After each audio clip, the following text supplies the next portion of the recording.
Good morning. Welcome back to the Broadcast Retirement Network. I'm Jeff Snyder, and this is BRN AM for Wednesday, February 3rd, 2021. And here are our top stories: the evolving role of an actuary, and we'll get an actuary's point of view on public sector pensions. Well, joining us now to discuss this and more is Jason Franken. He's an actuarial consultant with Foster & Foster. Jason, welcome to the program. Great to have you this morning. Thanks, Jeff. Thanks for having me on today. Pleasure is all ours. So, before I wanted to talk to you about a couple things. The first thing I want to talk about is what exactly is the role of an actuary? Because many of us have heard the terms. Many of us have sat around the table with an actuary in an investment committee meeting or know an actuary. But what does an actuary actually do? Well, I think the simple answer is that the actuary is the one who determines, does the calculations to determine the financial status of a pension plan. So, for example, we're calculating things such as the annual required contribution, the funded status of the plan. That determines how many assets are in the plan relative to the liabilities of the plan. But really, it goes much deeper than that. Really, we're trying to help the plan sponsors and all of the stakeholders understand and mitigate the risk that may be in their pension plan. Right. So what we're talking about today is actuarial services for pension plans. And Jason, this you would typically not see an actuary involved. And I want to clarify this with you. With, for example, a 401k plan or a 403b plan, you typically would not do work in that regard, right? Yeah, that's correct. As a pension actuary, the pension plan has an annual required contribution that needs to be made each year. And there's a lot of things that go into that. How long are people going to live? What's the investment return? What are the salaries going to be at retirement? These are all things that we have to calculate because we're doing a 50, 60, 70 year calculation. But for a defined contribution plan, such as a 401k plan, the contribution is really defined. So the employer may suggest, contribute 3% of pay to the employee's accounts. In that case, there's no actuarial calculations that is needed because it's simply 3% times the salary of an individual member. So we do work strictly with defined benefit pension plans. And Jason, it's not just public sector plans. It could be multiple employer plans. It could be corporate pension plans, all of whom need an actuary sitting around the table, or actuaries, because you could have multiple actuaries on very large plans, I would imagine, too. But you're typically sitting around all different types of pension plans to assess these risks and provide these calculations. That's absolutely correct. So there are definitely different rules that apply to the private sector single employer plans versus multiple or multi-employer pension plans versus public pension plans. So, for example, the investment return assumption is one thing that can vary from the types of plans that you're dealing with. So in the private sector, the interest rate is really based on a yield curve. There's no calculation or no decision that really needs to be made by the plan sponsor or the actuary. You look at the current interest rates and that determines what your interest assumption is. However, in the multi-employer or the public pension, the interest rate is still based on the long-term expectation of the plan. So you look at the asset allocation and you determine, over the long term, I think this plan can earn 7%. And so you use that 7%. And there's a lot of voices that go into making that decision. You have the actuary, you have the investment consultant, who is definitely more, understands the asset allocation of the plan better than an actuary may, since the investments aren't necessarily our area of expertise. And then you have the pension boards or the plan sponsors. Those are all people that have a say in the decision. And, this can lead, a lot of times there can be a variety of different opinions on where that can be. So in the multi-employer and the public pension world, the discussion around the investment return assumption is definitely one that takes up a lot of time. And Jason, how you've been at this game for quite some time and built a successful practice. How has the role of an actuary actually evolved? I'm thinking back to the Pension Protection Act of 2006, but maybe it goes back further than that. Have you seen a sea change in how the actuary actually, what the actuary does, and actually how they deliver their consulting advice based on what's happened over the past decade and a half? Yeah, speaking specifically from the public sector, I think there's a lot of things that have changed in the way the actuary has consulted with their clients, specifically around the funding of the plans. And I think we'll talk about this more later, but there's a lot of times these funding policies are determined at the state legislative level, and a lot, and these rules apply to plans, all over, and they can vary from state to state. But within the state, there could be two different communities that are in completely different financial positions, and managing your pension liability and coming up with a funding policy that works best for each individual community is vital. There isn't a one size fits all answer to funding a pension plan while you're trying to manage a community, a state, a county, so helping the stakeholders understand all of the factors and how their situation can be different than others, and helping them come up with a sound funding policy is something that I think has become more and more important in actuarial consulting, especially, since the financial crisis in 2008. Yeah. Well, Jason, I want to take a very quick break. And when we come back, we'll talk to Jason and get an actuary's perspective on public pension plans and a lot more. So you're going to want to stay tuned right here on BRN AM.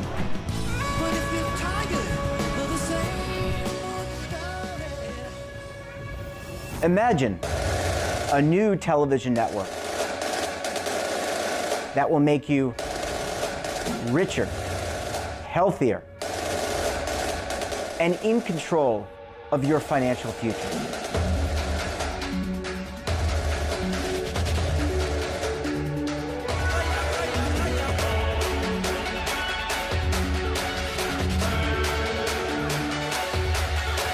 This network is for the policewoman in Nashville, Tennessee, the baker in Dubuque, Iowa, the teacher in Lexington, Kentucky. We want to make the idea of savings and retirement culturally relevant. But what do you see as a defining issue of the midterms, especially for the smaller businesses? I mean, they are the lifeblood of the American economy.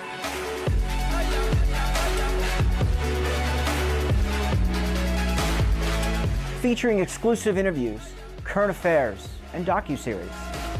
33 years old, you retired early. The philosophy is money only matters if it helps you live a life that you love. But you got to start thinking about retirement as soon as you get in. The Broadcast Retirement Network will drive very high engagement with premium partnerships. So this isn't retirement and savings for your parents or grandparents. This is for all Americans. And we're going to change the way you think about money.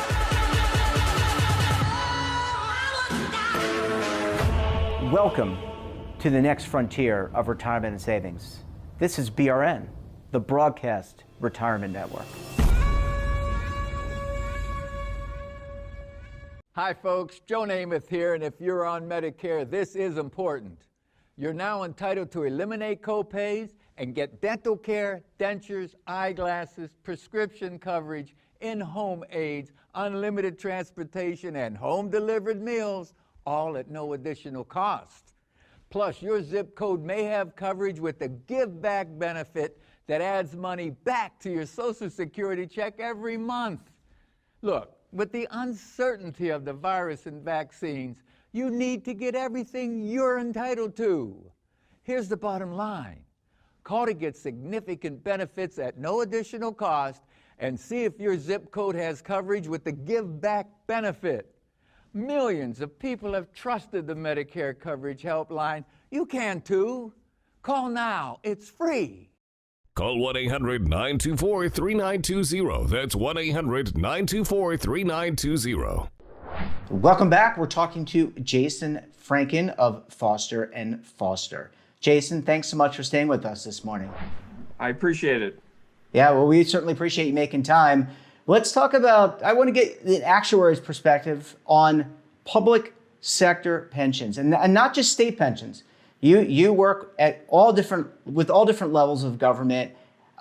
Let's start broad though. What are some of the takeaways, in working with some of these institutions that you see, things that that just stand out? Yeah, for me, the one of the biggest risks is the investment risk. Obviously, everyone understands that, but just as important of a risk is the funding policy of a particular pension plan, and the vast majority of those plans that you read about that are in real bad financial shape have poorly designed funding policies that really leads them to their current has led them to their current situation. And when I say that, what I mean is the amortization of your unfunded liability. When you have less assets than you have liabilities, you need to have a mechanism for paying that off. And far too often, the amortization policy or amortization approach has significant amounts of negative amortization. And what I mean by negative amortization is when the contribution that you're making to the plan isn't large enough to cover the benefits that are being earned, plus the interest on your unfunded liability. So you end up in a situation where you make a payment and your unfunded liability continues to grow. And like I said, that is something that is far too common, across the country. Now, Jason, is that, when you say it's far too common, is it far too common at the state level or the local level, the municipal level, where they do offer, there are local pensions. Some states have them all wrapped up under one. They've done consolidation over the years, but is it more focused in smaller areas of the country, smaller localities, municipalities, or are we talking mostly states? Or is it just all of them? I think it's everywhere. We work with some statewide plans where we've been helping them, over the last couple of years, try to eliminate a lot of that negative amortization and have them, start reducing and eliminating their unfunded liability. And we work at the local level as well. For example, in the state of Illinois, the legislation, the funding legislation is set at the statewide level, but there are hundreds of local municipal plans across the state that really are under the umbrella of that state legislation. Granted, they can contribute more than that, more than what's in the statute, but that can be a tough decision or a tough sell for a lot of communities when they say, hey, we have these roads to fix, or we have whatever other project is out there. The state says we can get away with contributing X dollars. Why are we going to contribute more than that? So it's the actuary's responsibility to try to help them understand pensions are pay now or pay later. And when you're paying later, you have to pay a whole lot more. I always go back to the Albert Einstein's eighth wonder of the world. Compound interest is the eighth wonder of the world. Those who understand it earn it, and those who don't pay it. And I think public pensions would be better served to start trying to earn a lot more of that compound interest to lower their long-term obligations to these plans. And you mentioned, governing is choosing, and you talk about roads, you talk about building a stadium. There's lots of things that governments do, hiring a police force, et cetera. Is this just a function of education of the general public to understand what this will mean, maybe not to them, but to their children and their grandchildren, if you were to kick the can down the road even further? And by doing that, Jason, and I'll come back to you in a second, you actually will give the political will, because it's all about choosing. It's all about having the will to stand up and do something. But if people are not pressing you, meaning the public's not pressing you because they're not as educated or as informed, maybe that's where things kind of fall short. Yeah, when you're talking public pension plans specifically, you have the long-term nature of the pension plan, but you're dealing with people that, who are controlling the purse strings, who are much more concerned about their term, and not the long term. They'd much rather, if they're looking to be reelected in 4 years, funding the pension plan is probably not very high on their priority list of things that they would, that they can sell to the public. They'd much rather say, look what we did. We built this, we built this new school or whatever it might be. So a lot of times those things, fight each other, the short-term nature of the politics versus the long-term nature of funding. So you're exactly right. I think the education is something that is extremely important. And one thing that, I've seen in a number of cases where we've done some long-term analysis to say, okay, based on your current funding policy, which looks like a hockey stick, or it's flat for several years and then just goes up dramatically. When I show, city councils this or pension boards this, they don't understand that their current contribution policy is designed to increase by 100, 200, 300% over the next 20 years. And they realize that our city isn't going to grow at that rate. So we need to do something to, get this, flatten the curve, if you will. That's something we've heard way too much in the last 12 months, but it does apply to pensions. You got to flatten the curve to, increase your contributions today to save yourself money, significant amounts of money down the road. Jason, when it comes to reforms, and let's just open it up more broadly to pension reform, what are you hearing from your colleagues, your peers, about what's going on in Washington, D.C.? And now I want to switch gears a little bit to multi-employer reform, because I know that there has been a push. We've got a new president, a new Congress, new Senate, or at least the makeup of those institutions very different. Are you hearing any things in terms of reform and what might help reinstitute a sense of balance and reinsure some of that structure?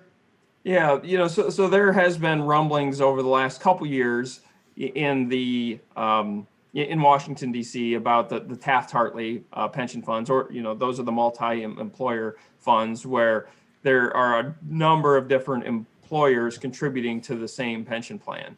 There was a proposal that was out a year or so ago. And one of the things that legislation was trying to accomplish was to mandate an interest rate similar to the private sector, where it was based on a yield curve, short-term rates. And, there was a lot of pushback. I think, some of these provisions were leaked, and, there was a lot of pushback. And the reason for that was due to the fact that, most pension plans that are healthy, some plans we work with are 110, 115%, their funded ratios would go down to, go down significantly if they had to reduce the rate from 7 or 7.5 down to 3 or 3.5, which was potentially the proposal. Like I said, that's the approach that has been used in the private sector going back to the Pension Protection Act of 2006. What ended up happening in the single employer world is that most pension plans, employer pension plans, are no longer open. There's no longer any benefits being earned by the employees. So I think there's a middle ground that needs to be found. And okay, maybe 7.5 is too high, but maybe 3.5 is too low. It's my opinion that defined benefit pension plans are the most efficient way to provide retirement income to people.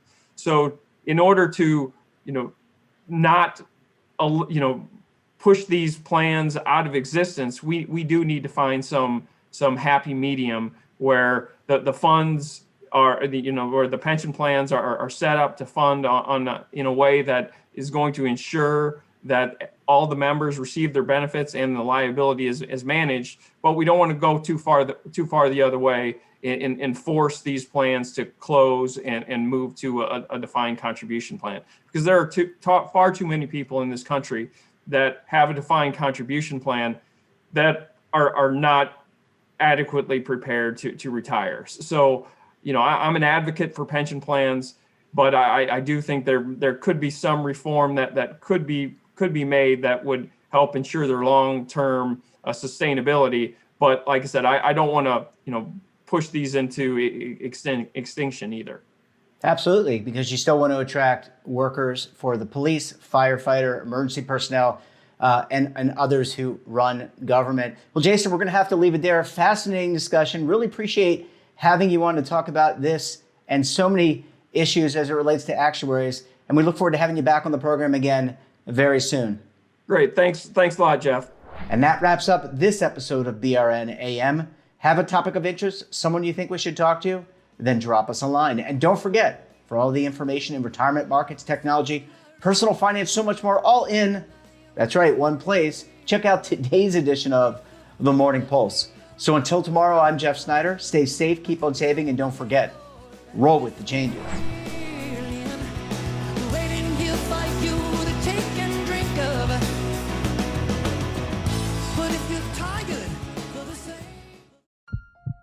Are you being audited and do you owe the IRS $10,000 or more in back taxes? Is the IRS threatening to take more of your money? Don't fight the IRS alone. The Tax Doctor is here to help you negotiate your tax bill and reduce your stress. The IRS can freeze your assets and seize your bank accounts, but you can stop these IRS actions. The Tax Doctor will work with you using our years of experience to represent your case to help you get the best resolution under the IRS guidelines. Help is here to deal with the IRS to reduce your stress. We've handled thousands of cases, so we know what we're doing. If you owe $10,000 or more in back taxes, do not call the IRS alone. Call a Tax Doctor now for a tax emergency analysis. Call 800-224-6439.